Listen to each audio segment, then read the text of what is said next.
Olá, tudo bom? Seja bem-vindo, seja bem-vinda, desenvolvedores, empreendedores, curiosos, quem estiver chegando aqui no canal, os key users, vamos aprender a falar um pouquinho mais sobre ferramentas. Só que assim, o que eu quero trazer para vocês hoje? Eu quero trazer um pouco do meu conhecimento.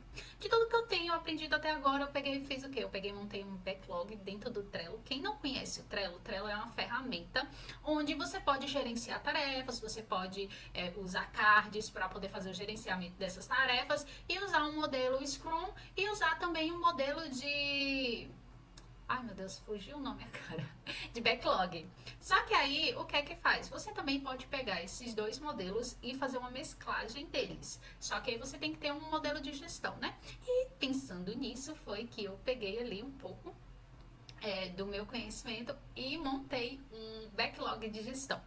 Mas com tudo aquilo que eu conheço, com tudo aquilo que eu estou estudando, que eu estou desenvolvendo, então pelo fato de eu ser autodidata também, eu sou muito curiosa, então eu vou aprendendo muitas coisas. E aí eu quero trazer para vocês também essa nova visão. E acho que vai ser bem interessante para a gente ver aí. Vamos embora lá para o vídeo. Vou compartilhar aqui a tela com vocês, só um minutinho. Minha gente, vocês não vão acreditar, eu tinha gravado o vídeo todinho, depois eu percebi que tava uma trava e eu não tinha visto, o vídeo tava travado.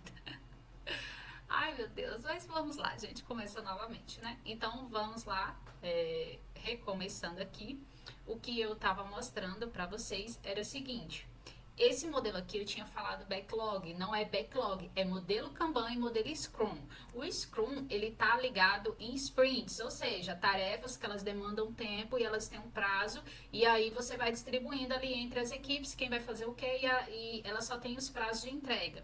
E aí você pode usar o modelo também do Kanban, que aí o Kanban, ele usa esse modelo aqui, ó, que é do a fazer em andamento, e ele tem concluído. Ele não tem essa parte aqui de revisão de projeto e nem tem essa fase de teste, não. Isso aqui foi adicionado. Mas essa parte aqui do a fazer em andamento e concluído. São essas três coisas aqui que o modelo Kanban tem, mas você pode adicionar algumas coisas que você acha interessante. Aqui eu vou mostrar para vocês um pouco de tudo que eu tô aprendendo e principalmente ali vou mostrar também coisas que para mim tem sido um desenvolvimento, principalmente na parte porque assim eu tenho desenvolvido muitas habilidades, principalmente questão de ferramentas, mas tem horas que para mim é um pouco difícil porque acaba sendo mais difícil, porque eu não sei muitas linguagens de programação, essas coisas, então assim, eu estou desenvolvendo. Mas eu sou muito curiosa em questão de ferramentas, porque eu sou autodidata, então eu pesquiso, eu procuro saber sobre tudo. Então, ferramentas eu tenho muito mais facilidade, eu tenho mais facilidade porque é uma coisa muito mais comum para mim. E aí eu fui e criei esse modelo. Então eu peguei todo o modelo de gestão de tudo que eu vi até agora e principalmente de aplicações de projetos pessoais, aos quais eu estou entendendo o que pode, o que não pode, o que é bom, o que não é. Então ali a gente vai colocando aqui, porque apesar de não ter um modelo certo e errado, mas tem um processo e a gente tem sempre que tentar melhorar os nossos modelos de processo. E aí eu peguei e trouxe esse aqui, né? Então vamos lá. Esse aqui é um modelo mais voltado para o Kanban. Mas você pode usar o Kanban junto com o Scrum, que eu tenho lá no meu Notion, eu tenho exatamente um modelo assim, que ele usa o Kanban e ele usa o Scrum. Já aqui no Trello eu só estou usando o modelo do Kanban, porque como são cards, ele é muito mais fácil, muito mais intuitivo de você poder usar e fazer aqui as mudanças, ó, porque eu posso fazer essa mudança aqui de um card para outro. Só que o que acontece? Eu não faço essas mudanças porque eu uso essas etiquetas aqui. Essas etiquetas você pode pegar aqui, ó, e programar qualquer um. Então tem etiqueta de gestão, tem de front, tem de design, tem de app, tem de banco de dados. E aí eu tô colocando as demais que tem e colocando as cores de tudo que precisa, ter. Então tô desenvolvendo e eu vou mostrar aqui para você tudinho bem direitinho. Esse daqui é a ferramenta do Trello, para quem não conhece, eu já falei, não agora me falhou a memória se eu já falei sobre essa ferramenta, mas ela é uma ferramenta de gestão de tarefas. Então isso aqui é para você gerenciar toda a sua estrutura de forma mais segmentada. Então assim, é bom você entender um pouquinho, vai lá, dá uma pesquisada, pesquisa sobre o modelo Kanban, pesquisa sobre o Scrum ou algumas outras metodologias que você acha que é viável para você e pode aplicar aqui. Então é bem interessante. Aqui eu coloquei backlog geral você pode colocar o que você quiser. aqui dentro de ideias, de desenvolvimento. Então, qualquer pessoa pode vir aqui no backlog geral e colocar. E depois é feita uma avaliação sobre essas ideias geral e você vai fazendo as seleções, né? Aqui eu coloquei a parte de gestão, coloquei atas. Atas por quê?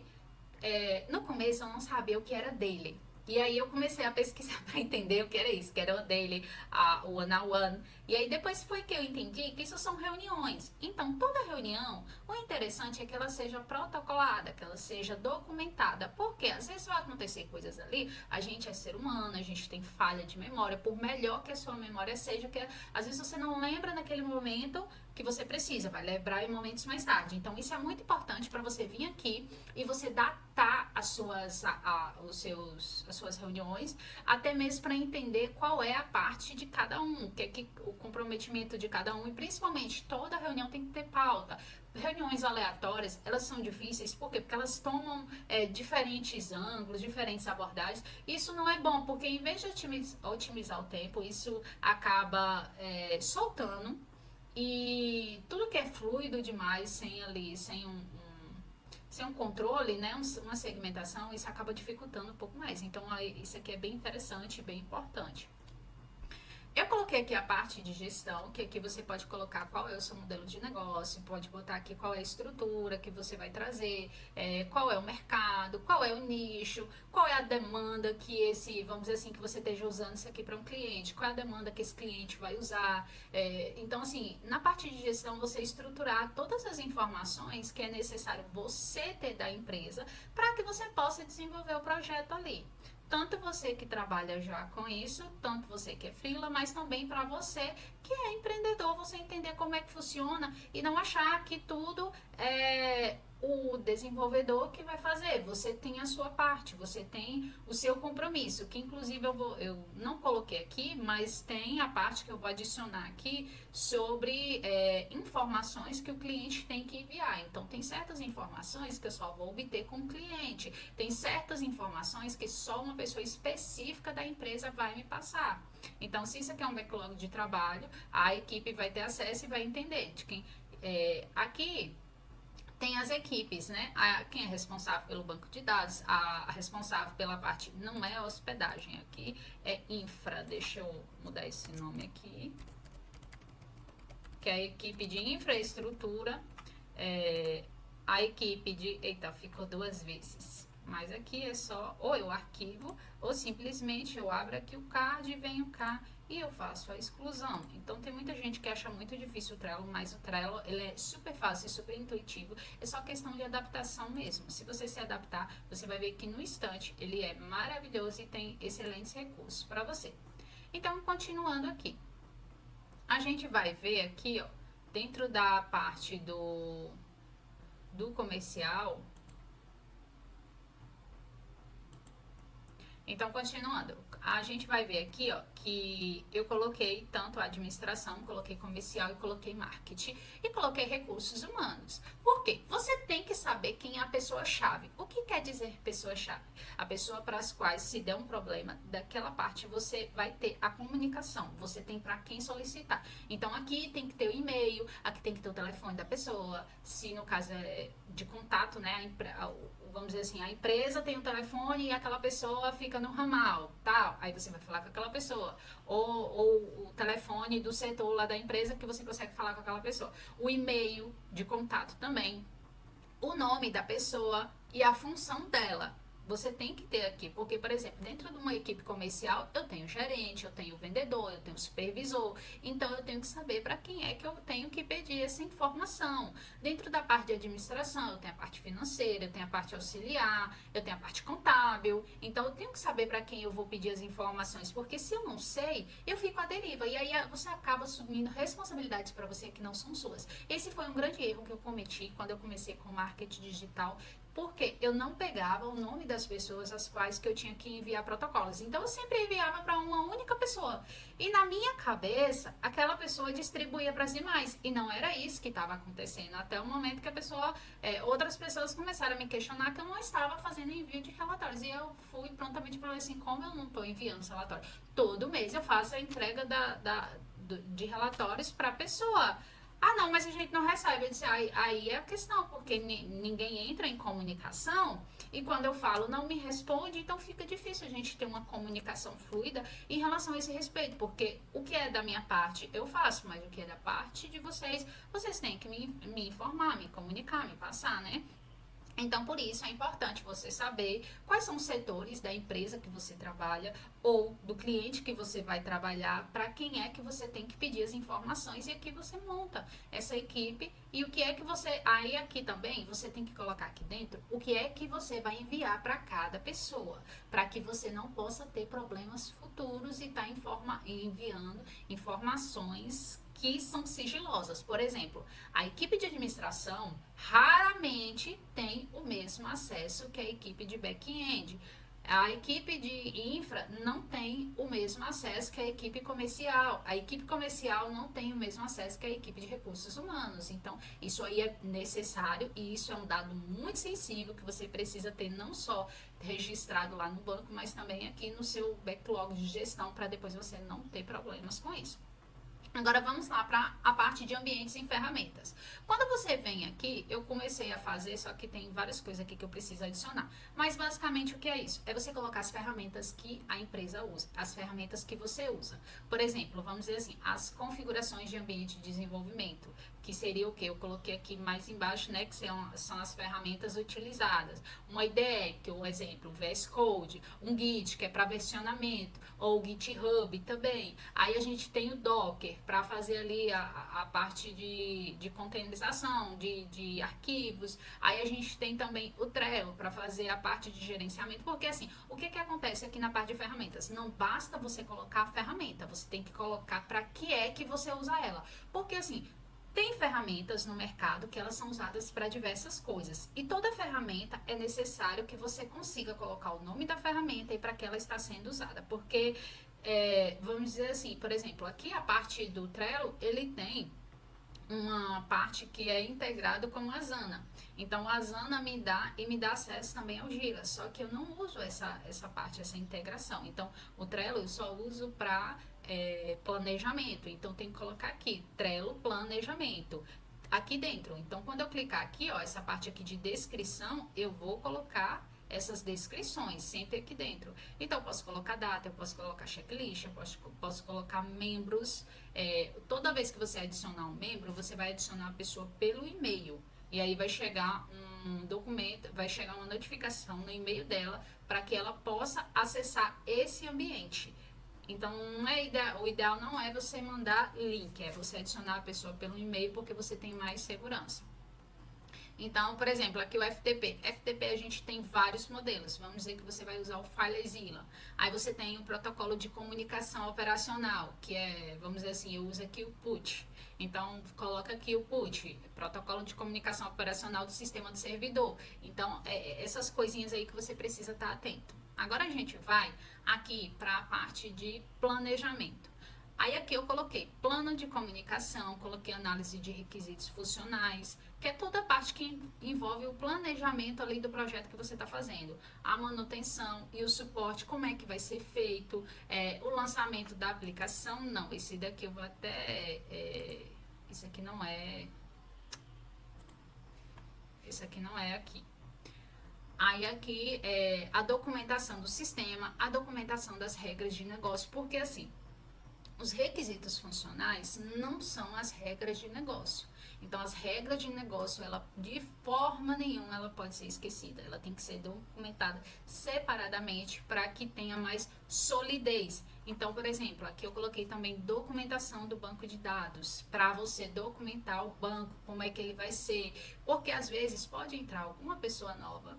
É sempre ideal que quando eu trabalhava na parte comercial, eu chamava isso de manual do usuário. Então, assim, já aqui eu coloco outros nomes, né? Então, a documentação do banco, ela serve para que uma pessoa novata que entre, ela não vai fazer cagada. É isso mesmo, não fazer cagada. Ela ir lá e excluir um componente de requisito, um atributo dentro de um banco de dados, onde já tem uma requisição esperando chamar aquele atributo, e esse atributo não vai chegar porque aconteceu alguma coisa lá que a pessoa excluiu. Então, é necessário ter o que é do sistema, o que é de preservação e de segurança, para que toda pessoa novata que entre, ela entenda isso. E não só as pessoas novatas, mas os antigos, os veteranos também, né? Para que eles lembrem que a gente lida com tanta coisa que às vezes a gente esquece. Então, documentação é para isso. Documentação é para você colocar tudo que você precisa. Ah, e a documentação do usuário. Vamos dizer, o seu sistema é desenvolvido na parte do servidor e ele tem a parte do cliente. A parte do servidor, a documentação do usuário é sobre a questão do sistema. Então, a gente tem aqui documentação do sistema.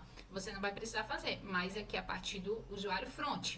Então, vamos dizer ali, o administrador, o dono do negócio, o cliente daquela empresa, ele precisa de uma documentação para ele saber usar aquilo ali de forma funcional, porque assim, por mais que você seja um desenvolvedor e você faça tudo de forma intuitiva, gente, tem gente que não sabe usar. Infelizmente a verdade é essa, porque por isso que na caixa de ovo às vezes vem escrito contém ovo, exatamente por essas coisas. Então é necessário que você diga o óbvio. O óbvio precisa ser dito, sim. Esse botão serve para isso, aquele botão serve para aquilo, essa parte aqui explica sobre isso, você vai ter acesso assim assado. Então, de acordo os módulos que o projeto envolve. Também você não vai fazer documentação para qualquer pessoa, você vai fazer de acordo os módulos e usando as regras de negócio também para poder dar acesso, né? Aqui na parte de web, agora a gente vai para a parte de web, né, o desenvolvimento, eu coloquei web designer e front. Aqui também tem que colocar o material publicitário, né, que seria a compressão, seriam as imagens, né.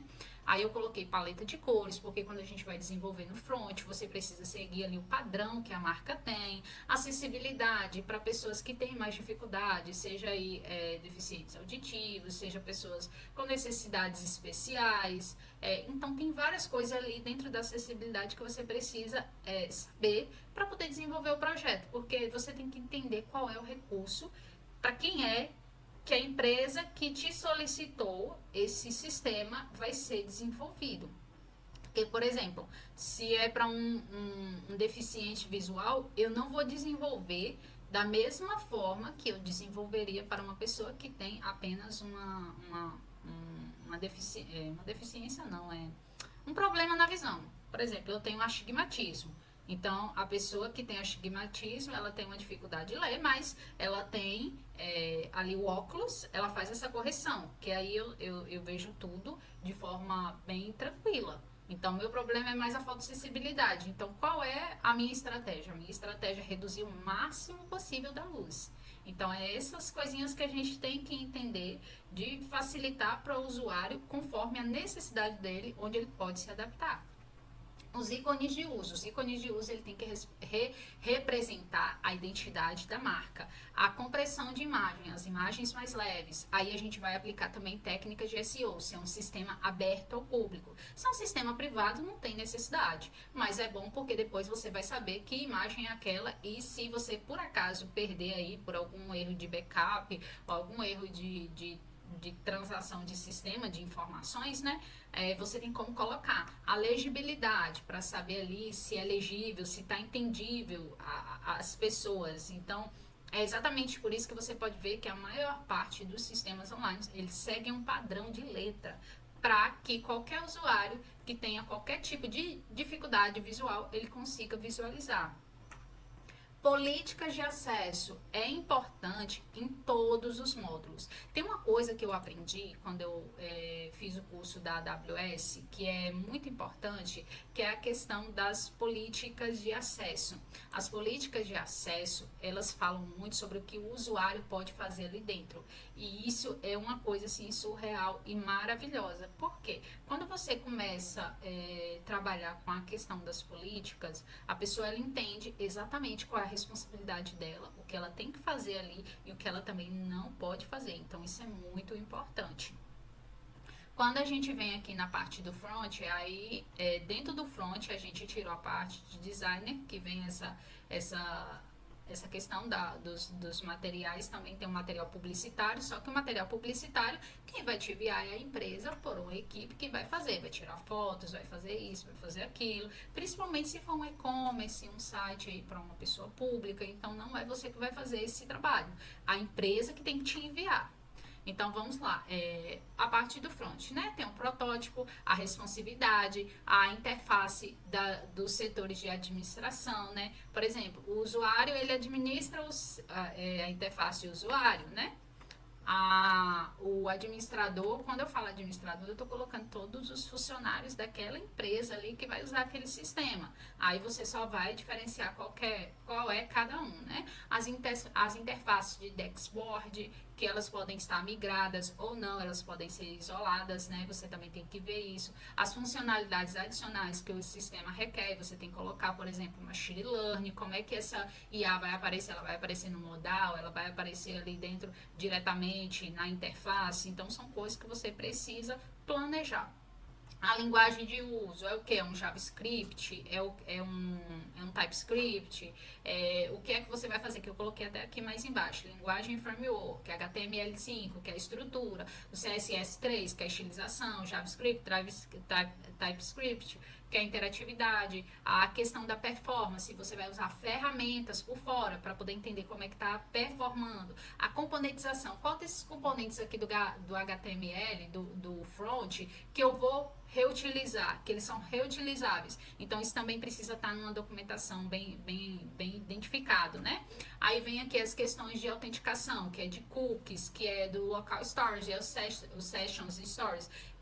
Tem também a questão do cache. Por quê? A questão voltando, tem uma travadinha aqui, aí eu vou continuar, a gente estava aqui, né? O gerenciamento das dependências, que ali também é a questão tinha falado sobre as extensões, né? Vou puxar aqui mais para poder não ficar na frente e ficar mais fácil para vocês poderem visualizar também. Então vamos lá agora para a parte do back-end. Aqui no back-end, a implementação dos sistemas de autenticação. Uma coisa que eu aprendi, que é primeiro de tudo, é a arquitetura do sistema. Vamos dizer assim, que é o que você está usando para... Ai, meu Deus. Meu filho trave, não. Vamos lá. Pois é, aqui a arquitetura do sistema é, por exemplo, vamos dizer assim, eu estou usando a linguagem Python. Se eu for usar Flask, ele tem que seguir um modelo padrão. Se eu vou usar Django, ele já segue outro, até porque ele tem uma modularização pronta. Quando eu vou para o Java, a mesma coisa. O Java Spring Boot. Aí o Java ele tem o método mine e tem outros dois métodos lá que agora eu não estou lembrando de cabeça. Só que quando eu vou usar esses frameworks, ele já tem uma classe. O que são essas classes de dependência? São classes que elas já tem componentes prontos, que são os frameworks que ele me ajuda a gerenciar e a criar a minha estrutura de forma mais fácil e forma mais intuitiva. Então aí a linguagem ela acaba sendo mais fluida e não fica tão complicado para poder entender do que está criando ali do zero, porque assim, tem algumas coisas que são muito difíceis para você entender, principalmente quando você é iniciante. A pessoa que ela já tem um tempo de desenvolvimento, um sênior, um pleno aí, que eu não sei de quantos anos, ele vai ter muita facilidade para isso. Porém, um júnior, um aprendiz, ele vai ter muita dificuldade. Então, os frameworks, eles também ajudam isso, a facilitar. Não só para quem está aprendendo, mas também na questão ali do desenvolvimento também, na prática do dia a dia, em questão de performance, em questão de responsividade, né? De chamada, né? De requisições ali das APIs e tudo mais. Então, vamos lá. A arquitetura do sistema você vai definir de acordo com o modelo do negócio. Então você tem que entender qual é o modelo do negócio, porque hoje o que acontece? Praticamente todo modelo de negócio, todo sistema, ele é um SI. O que é um SI? É um sistema de informação, porque ele precisa de uma base de banco de dados, independente do que ele vai fazer, se é tarefas, se é uma automação prática, se não é, por quê? Porque ele precisa registrar essas informações e essas informações precisam estar contidas em um banco de dados para que, quando necessário, via API, via chamada, né, do back-end, ele solicite ao banco de dados, o banco de dados retorne para o back-end e dentro do back-end ele vai jogar esse modelo lá para o front. Então aí a gente traz aqui, a arquitetura do sistema é isso, você vai escolher o modelo que você vai construir aí a parte do back, exatamente como se faz lá dentro do front também. Se é Tem vários tipos de arquitetura. Eu ainda estou entrando nessa parte, ainda não entrei, né? Então eu vou mudar ainda, que é chamado Design Patterns, mas tem outras formas também e é bem interessante. Depois você também dá uma olhadinha, porque também a gente tem a arquitetura de banco, a gente também tem a arquitetura de redes. Então não é só na parte de back-end e na parte de front. É todo uma parte aí que a gente tem que estruturar, né? Porque aqui quando a gente vai dentro da infraestrutura, lá dentro da AWS mesmo, a questão da cloud, você tem que desenvolver essa arquitetura muito bem desenvolvida para você entender ali quais são o que é que está incluído no que você está escolhendo e não como é que você vai trabalhar ali um S3, como é que você vai trabalhar ali o CloudFormation, como é que você vai trabalhar ali o balanceamento de carga, os armazenamentos. Então, tudo isso vai ser composto dentro da arquitetura que você vai escolher trabalhar, principalmente ali a parte de desenvolvimento também, que é a parte de linguagem, que você também tem que saber, né? Independente da linguagem que você escolher, você também tem que saber um pouco do, se eu não me engano agora é YAC que se fala, que se chama a linguagem, né? Mas aí vamos lá. Então, aqui dentro da parte do back-end, continuando, né? As comunicações de API. O que é a comunicação de API? É a chamada, né? É aquela chamada que que muita gente não sabe agora, que... Ai, meu Deus. Eu esqueci o nome agora. Não é container, não. Daqui a pouco eu vou lembrar que é console também não. Que é uma coisa que a gente... Que é muito difícil as pessoas saberem o que é isso. Ai, gente, que branco. Depois, quando eu lembrar, eu falo aqui. A infraestrutura, vamos tirar aqui, eu vou arquivar porque isso não fica aqui, né? As configurações do CI e o CD. As implementações do sistema na parte de logs, isso tanto tem que ter no front como tem que ter no back. As APIs internas, que são feitas ali dentro da parte do back. As APIs externas, que é aquelas que você vai chamar, por exemplo, uma API de localização. Eu geralmente uso a API do Google, então como é que eu vou fazer essa chamada aí dessa API externa? Ela vai ser via front, vai ser via back. Então, como é que eu vou chamar essa API aí? Como é que essa API vai ser organizada? Em qual parte dentro ali da estrutura ela vai estar, os endereços certinho. Então, tem que entender bastante. A questão do deploy, containerização. Aqui entra a parte da linguagem que eu falei, que vai vir justamente aqui, ó, nessa parte aqui. Quando você pegar aqui a arquitetura do sistema, você tem que escolher a linguagem e o framework. Você pode trabalhar com a linguagem crua? Pode. Mas é um pouco mais difícil, porque você tem que ser muito bom na linguagem para poder saber fazer tudo. Senão você vai bater bastante cabeça. Então, esse foi uma coisa que eu aprendi logo no começo e, nossa, eu adorei essa dica que eu peguei lá, porque isso facilita bastante, né, o entendimento para a pessoa. Então, isso é muito bom. Continuando, vamos lá. Agora a parte de infra, né? Na parte de infra é que entra a parte de segurança. Então, aí a gente vai ter a questão do certificado, a gente tem monitoramento da rede, a gente vai ter a questão dos backups, a gente tem o Docker também que entra, tem a questão de armazenamento estático, tem o armazenamento de carga pesada. Eu coloquei carga pesada, mas é armazenamento de dados pesados. O que é dados pesados? São dados que ele precisa permanecer um certo tempo no sistema e você não pode excluir aquele dado ali. Por exemplo, um hospital. Um hospital, muita gente não sabe, mas você tem que guardar até por 10 anos aquele prontuário para qualquer coisa que seja necessário. Até 10 anos o hospital tem que manter os dados do paciente. Após os 10 anos ele pode descartar. Então isso é um dado pesado, porque mesmo que ele não esteja usando, aquele paciente não esteja ali, ele tem que manter esse arquivo. Então como é que a gente vai fazer aí? A gente tem que ver onde é que vai fazer esse armazenamento. O estático, ele fala muito de coisas rápidas, coisas práticas, eu preciso de informações, então são mais coisas simultâneas, dinâmicas. Aí vem a questão do provisionamento, vem a questão do FinOps. FinOps é o que? A parte de custos, que você tem que entender quanto é que aquilo ali vai te custar, quais são as plataformas, quais são as ferramentas, você vai precisar de um servidor externo, um servidor interno, como é que você vai montar essa estrutura? Financeiramente, quanto é que isso vai te custar? Então você tem que saber isso aí.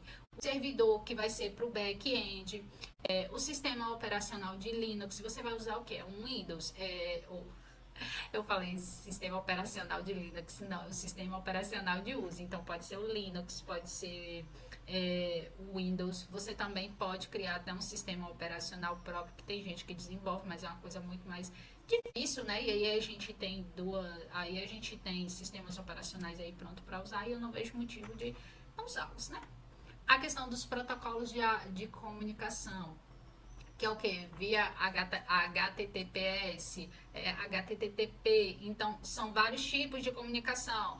Porta 80, porta 5432, porta, acho que é 193. Não, agora esqueci. Então, são vários tipos de portas para várias saídas. Então, AUP, OP. Então, assim, são muitas coisas que você precisa saber dentro aqui desses protocolos de comunicação, porque vamos dizer que uma porta ela esteja errada, seu sistema não conecta nem rezando. Então, você tem que saber, sim, essa parte aqui de infra, que é a chamada parte de DevOps, né? Então vamos lá. Quando a gente chega aqui na parte de banco de dados, que a parte de banco de dados ela também está dentro da parte de infra, mas eu preferi separar para poder ter entendimento. Então, geralmente, o que, que se faz? A gente monta uma planilha para você entender ali exatamente algumas coisas. Quando se tem uma planilha, né? A empresa te pede para você fazer um serviço, aí ela já te dá todos os dados prontos. Mas quando ela não tem, você pode pedir ela para criar esses dados. Então vai ser bom. Então você vai construir um modelo relacional de como é que esses dados vão se relacionar, quais são os atributos, quais são as chaves primárias, quais são as chaves secundárias, qual é o sistema que você vai usar, no caso aqui que é o SGBD, né? É o que? É um PostgreSQL, é um MongoDB, qual é o tipo de banco que ele vai ser, que no caso vai entrar aqui, o relacional é o que? É uma tabela relacional ou é uma NoSQL? Então você tem que entender essas partes também. Aí aqui também que eu não coloquei é a questão da arquitetura. Aí você tem que entender qual é a arquitetura de dados que você vai usar para poder trabalhar com esse banco. Então é bem interessante. Quando a gente vai para a parte de testes, que geralmente é o QA, então eu não sei muito, tô entendendo ainda, então tem muita coisa aqui que eu não faço muita ideia. Mas vamos lá. Uma coisa que eu vi que é muito importante, que muita gente fala, documentar os testes. Todos os testes que você vai fazer, você tem que documentar. Porque se aquilo ali acontecer um problema futuro e ele passou por um teste, mas não é porque funcionou na sua máquina, funcionou na máquina do coleguinha de trabalho, ou na máquina do seu cliente ali para o acesso dele, significa que quando você colocar ali, subir ali via web, né, ele vai funcionar do mesmo jeito. Pode acontecer de dar bugs, dar essas quebras aí, e é nesse momento que você tem que entender o que é que foi que aconteceu ali, para você avaliar como é que estava antes e como é que está depois, né? E aí eu coloquei alguns testes, né? O teste de segurança, o teste de privacidade, que ele entra dentro daquela questão que eu falei das políticas, por exemplo. Quando você implementa teste de privacidade, ele está muito ligado à questão da autenticação. Então, a pessoa que tem um usuário, Priscila, desenvolvedora, tem acesso a todo o sistema, mas o usuário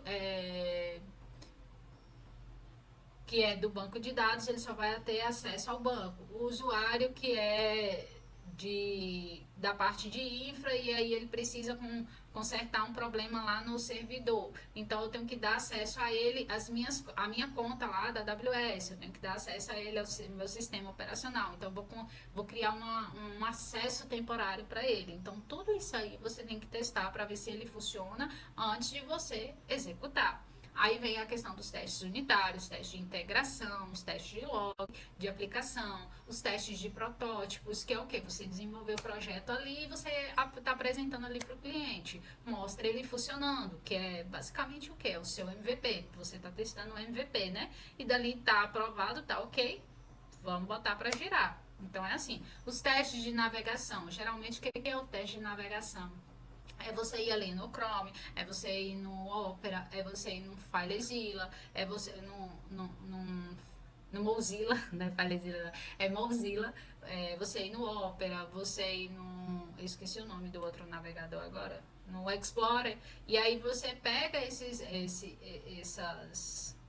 sistemas de navegação, e você vai vendo ali como é que a parte de desenvolvimento, como é que ele está se comportando. Tem algum botão ali, como é que tá, a tela está totalmente preenchida, não tá, tá responsivo, não tá. Então tudo isso são testes que você precisa fazer depois que as coisas estão desenvolvidas. E aí a gente entra aqui, né? Por exemplo, teste de segurança. Aí eu posso mover esses cards aqui, ó, a fazer em desenvolvimento, fase de teste, fase de projeto, revisão do projeto, concluído. O que é que a revisão do projeto é mais o quê? O que é que tem aqui que está dando esse problema? Mas aí a gente pode fazer uma coisa que é bem interessante e eu acho melhor. É você vir aqui, ó, e você vai criar essa etiqueta. Você cria a etiqueta com um nome.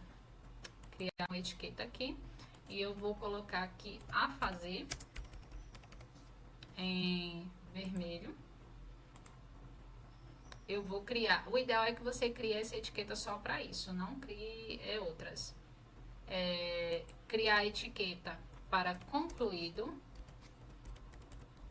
Eu vou colocar aqui no verdinho, esse verdinho aqui mais claro, para concluído. E vou criar uma outra etiqueta. Vou botar aqui entrega. Em fase. Vou botar aqui em progresso. Vamos botar assim, em progresso. E aí eu vou colocar na cor laranja.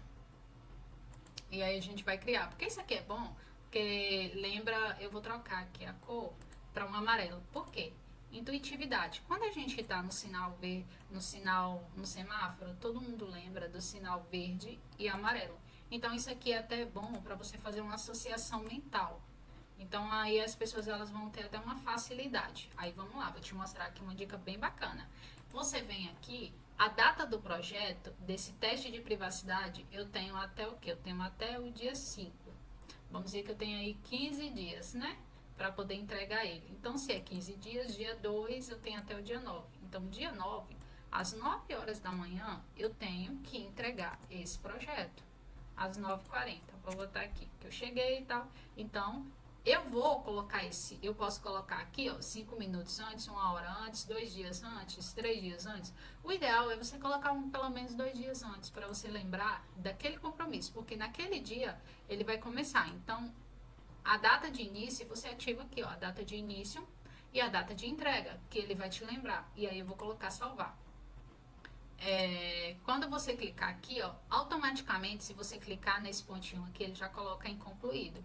Tirou, ele não está concluído. Então, aqui, o que é que eu vou fazer? Eu vou tirar essa etiqueta aqui de concluído e eu vou deixar aqui só em progresso, para dizer que ele está sendo desenvolvido.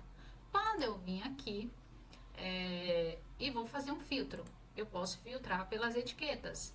Então, olha, aqui eu quero saber o que é que tá. Quando você usa essas datas, ele tem um filtro próprio aqui do que é a ser entregue, não concluído, marcar como concluído, em atraso e sem datas, ó. Se eu filtrar sem datas, basicamente ele vai me mostrar tudo que tem no sistema. Se eu colocar aqui a ser entregue, ele vai me mostrar só aquele card. Não, cadê aqui? Deixa eu ver se ele mostra aqui. Não, ele não tá mostrando. Ele não tá mostrando aqui a ser entregue. Porque ele não filtrou. Mas vamos lá. E aí, você pode fazer o seguinte. Você quer filtrar só pela data. Aí você vai vir aqui. Não, isso daqui é das automações. Vamos lá para os filtros. Assim, você também pode filtrar por membros, vice? Por exemplo, todos os cartões que estão atribuídos a mim. Eu não coloquei nenhum, então não vai aparecer nenhum. 100 membros, ele vai mostrar que é todos os cartões, né? Então aqui, aí ó, aqui quando eu falei pra vocês, né? Sobre a questão das etiquetas. Ó, vou selecionar só o que tá em progresso. Aí ele vai me mostrar aqui, ó. O que é que tá em progresso? Ó, aparece que ele apareceu, ó, um filtro. Uma quantidade. Então ele vai me mostrar aqui, ó, tem um teste. Isso aqui é muito bom porque aí você vai fazendo essas seleções. Então você não precisa ficar ali, fazer isso aqui. Você usar essas etiquetas, eu acho muito mais intuitivo. Mas aí é forma de que você pode colocar, né?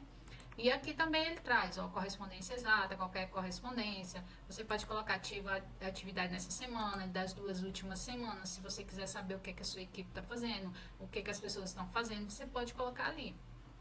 E o que é que não teve atividade também, você pode clicar, porque aí ele vai te mostrar o que é que não foi usado. Ai, Pri, pronto, quero ver, mas quero voltar lá para a tela. Só limpar o filtro, ele faz o recap tudinho. Aí você pode vir aqui, ó, na parte de automação, você cria regras. Você pode criar também botão personalizado nas partes do quadro, aqui nessa parte superior, para várias coisas que você quiser. Você pode colocar os relatórios de e-mail também, que ele vai te enviar um relatório semanal do que foi que aconteceu nesse quadro, se teve alguma movimentação, ele vai dizer quem foi, ele vai dizer o que é que foi movimentado, de onde saiu para onde, o que é que foi inserido ali, o que é que foi excluído. Então ele traz um relatório bem completo. Aqui na questão de regras automáticas, ela é bem interessante porque você pode fazer ali, colocou o usuário, né? Então aqui, roles quer dizer usuários. Então ele vem te dando aqui, ó, toda parte, como é que você pode criar os usuários, como é que você vai fazer essa automação. Você pode escrever aqui o que é a automação que você precisa, você pode fazer automações por datas, você pode colocar os botões que eu falei, você pode fazer um board com os botões também. Então tem várias sugestões aqui muito bacana, inclusive ele traz aqui, ó, sugestão automáticas do que é que você pode criar e aí ele vai te dando a adição, porque por exemplo, vamos dizer que você quer criar um botão de envio automático para todo mundo que está dentro ali de um card. Então ali ele já envia para todo mundo essa mesma informação para aquelas pessoas revisitarem. Ah, e uma coisa que é importante, todas as vezes que você faz alguma mudança ou alguém da sua equipe faz alguma mudança, quem é o dono do quadro, você recebe uma notificação. Se você tiver o aplicativo, você recebe a notificação no aplicativo e no seu e-mail também. Você pode compartilhar. O ideal é que você compartilhe com e-mail, para que só os membros eles venham, ó. E mesmo se a pessoa não participa mais do seu quadro, vai ter aqui o nome da pessoa. Sempre fica aqui, nunca é excluído. Então aqui, ó,